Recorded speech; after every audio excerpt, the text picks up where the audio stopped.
Shankarpura police station પર આવેલો છું।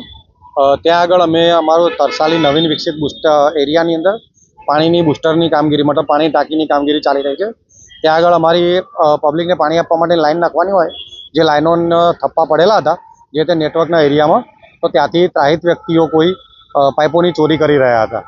જે કાલે બી એક ગાડી ચોરી થઈ છે એવી માહિતી મળી છે, અને આજે બી 2 ગાડી જે ચોરી થતી હતી અમે રંગે હાથ પકડેલી છે।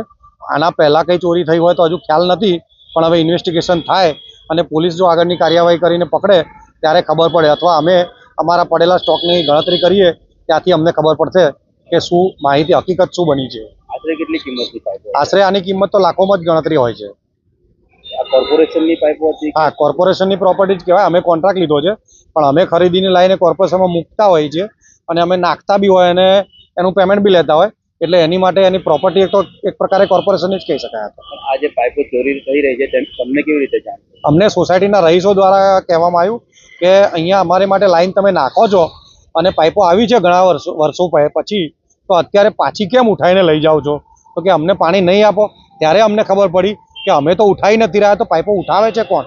પછી આવીને ખબર પડી કે પાઇપોની ચોરી થઈ રહી છે।